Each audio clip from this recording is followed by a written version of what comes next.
Hello friends, welcome to my channel. तो आज हम बनाने वाले हैं मलाई केक, और वो भी बहुत इजी वे में। तो मैं आपको स्टेप बाय स्टेप बताऊंगी कि आप ये सुपर डिलीशियस एंड सॉफ्ट मलाई केक घर में कैसे बना सकते हैं, और वो भी इजी मेथड से, और वो भी बहुत इजीली, जो चीज़ आपके घर में अवेलेबल है। तो चलिए हम देख लेते हैं। तो यहाँ पे मैंने लिया है 500 ml, मतलब आधा लीटर दूध। अब हमें इसे अच्छी तरीके से उबाल आने तक इसे गर्म करना है। तो इसमें उबाल आ चुका है,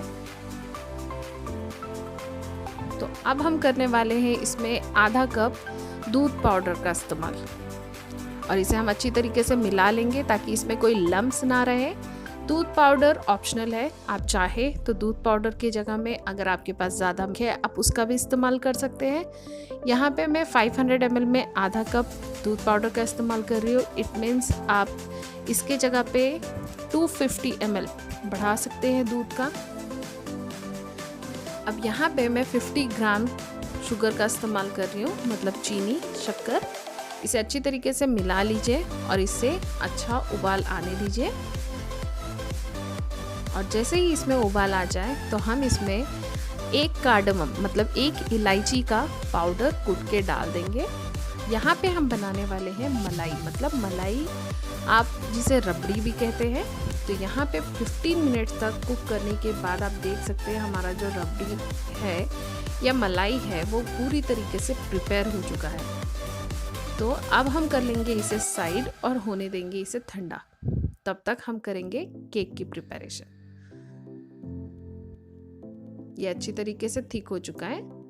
तो यहाँ पे मैंने रख दिया है कढ़ाई, जिसे हम प्री हीट करने वाले हैं 10 मिनट के लिए, और वो भी स्लो फ्लेम में। तब तक हम कर लेंगे केक की तैयारी। तो मैंने जिस मोल्ड पे मुझे केक बनाना है मैंने उसे कर लिया है ग्रीस। यहाँ पे मैं ऑयल से ग्रीस कर रही हूँ। तो इसीलिए मैं यहाँ पे मैदा का इस्तेमाल करूँगी इसे स्प्रिंकल करने के लिए, ताकि जो हमारा केक है वो इसमें चिपके ना। और इसे स्प्रिंकल कर लेने के बाद इसे आप थोड़ा छिड़क दे बाहर, ताकि इसमें जो एक्स्ट्रा मैदा है वो बाहर निकल जाए। तो उसी के साथ ही मैंने लिया है यहाँ पे तेल और चीनी। यहाँ पे मैंने ऑयल, हमारा रेगुलर ऑयल का इस्तेमाल किया है। आप चाहे तो आप बटर का भी इस्तेमाल कर सकते हैं। और उसी के साथ मैंने मिला दिया है यहाँ पे मिल्क, हाफ कप। और उसी के साथ ही हमने जो रबड़ी बनाई थी वो हम हाफ कप इसमें इस्तेमाल कर रहे हैं। तो इस बैटर को हमें अच्छी तरीके से मिक्स करना है ताकि जो हमारी शक्कर है वो अच्छी तरीके से घुल जाए। आप चाहे तो शक्कर को पीस के भी इस्तेमाल कर सकते हैं। तो उसी के साथ मैंने डाला है यहाँ पे 1/3 टीस्पून मतलब बेकिंग सोडा और half tea spoon baking powder.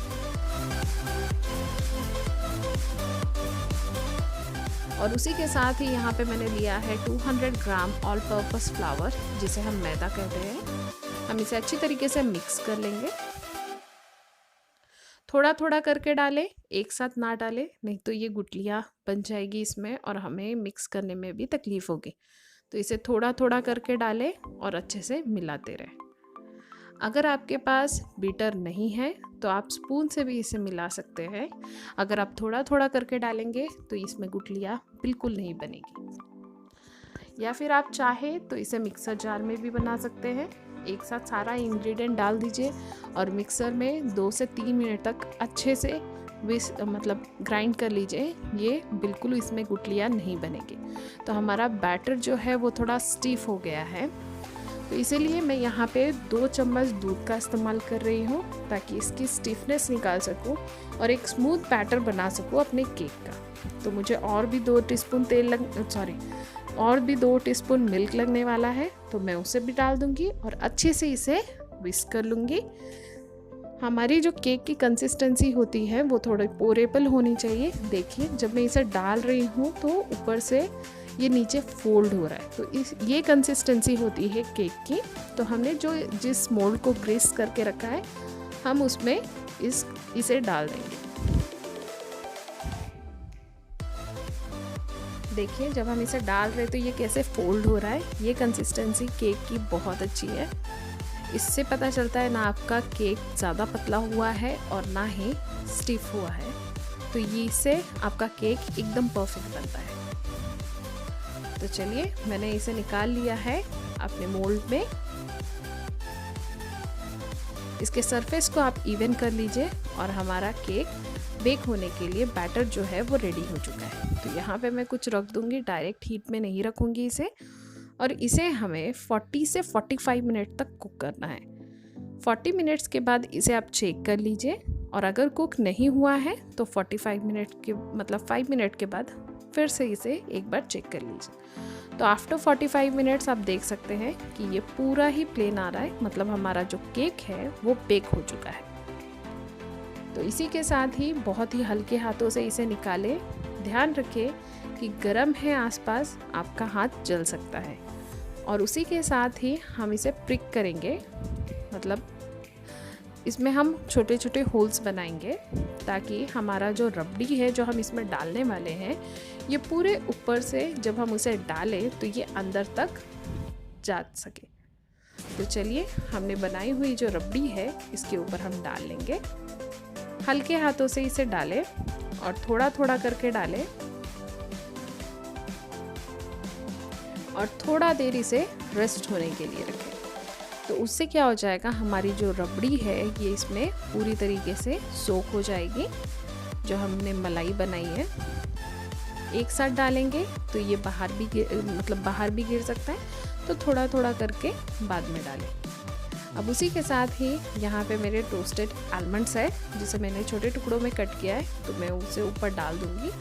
उसी के साथ ही पिस्ता है जो मैं इसके ऊपर डाल दूँगी। हमारे मलाई में कार्डमम का फ्लेवर है, आप चाहे तो आपके पास सैफरन है, आप सैफरन से भी इसे डेकोरेट कर सकते हैं। अब इसे छोटे छोटे पीसेस में कट कर लीजिए सर्व करने से पहले, और इसे थोड़ा ठंडा होने दें एंड फिर सर्व करें।